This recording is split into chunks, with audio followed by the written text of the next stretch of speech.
Assalamualaikum dan selamat kembali ke Domir TV. Selepas pertumpahan darah dan kemusnahan yang begitu dahsyat, akhirnya kedengaran berita tentang satu perjanjian damai antara Palestin dan Israel yang sedang diusahakan. Hati kita secara fitrahnya merindukan keamanan. Melihat potensi untuk menghentikan pembunuhan dan penderitaan, ramai yang mungkin menarik nafas lega.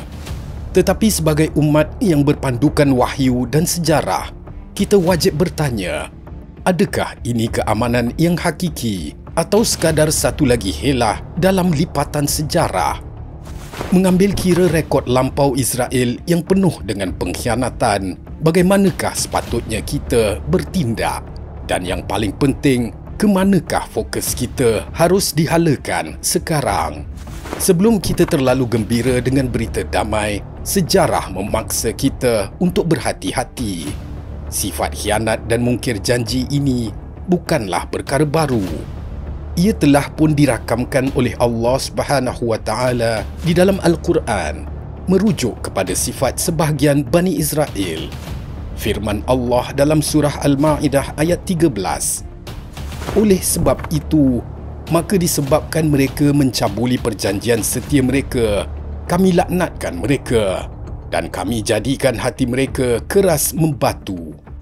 Sejarah moden membuktikan sifat ini berterusan.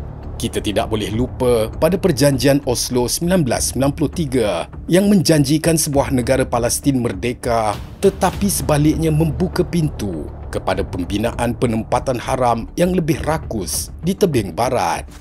Kita tidak boleh lupa pada puluhan gencatan senjata sebelum ini yang dicabuli oleh Israel sebaik sahaja dunia tidak lagi memberi perhatian.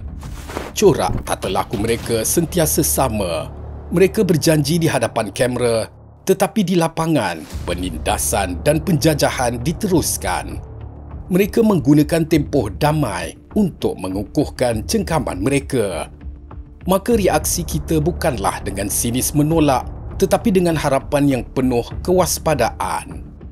Dalam keadaan inilah kita perlu mencontohi fokus yang ditunjukkan oleh aktivis seperti Greta Thunberg. Ingatkah kita, sejurus selepas dibebaskan, fokusnya bukanlah pada dirinya atau meraihkan kebebasannya.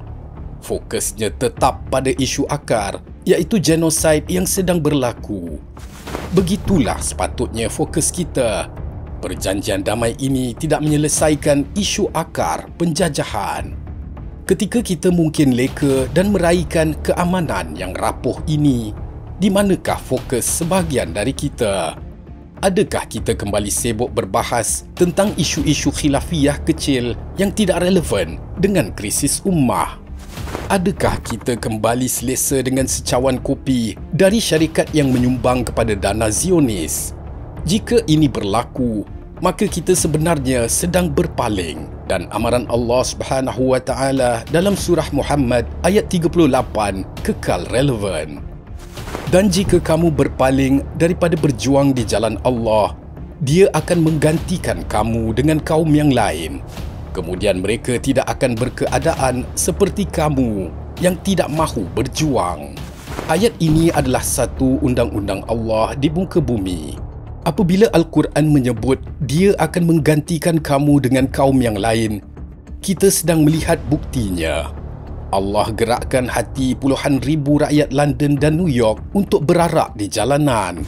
Allah datangkan peguam-peguam bukan Islam dari Afrika Selatan untuk mengheret Israel ke Mahkamah Keadilan Antarabangsa. Mereka inilah kaum lain yang sedang melakukan kerja yang sepatutnya umat Islam lakukan. Maka apakah fokus utama umat Islam sekarang? Adakah kita perlu melancarkan perang besar-besaran atau ada keutamaan lain? Menurut kerangka fiqh yang dipadankan dengan realiti semasa, jihad menentang Israel ada satu kewajipan kolektif atau fardu kifayah ke atas seluruh umat Islam.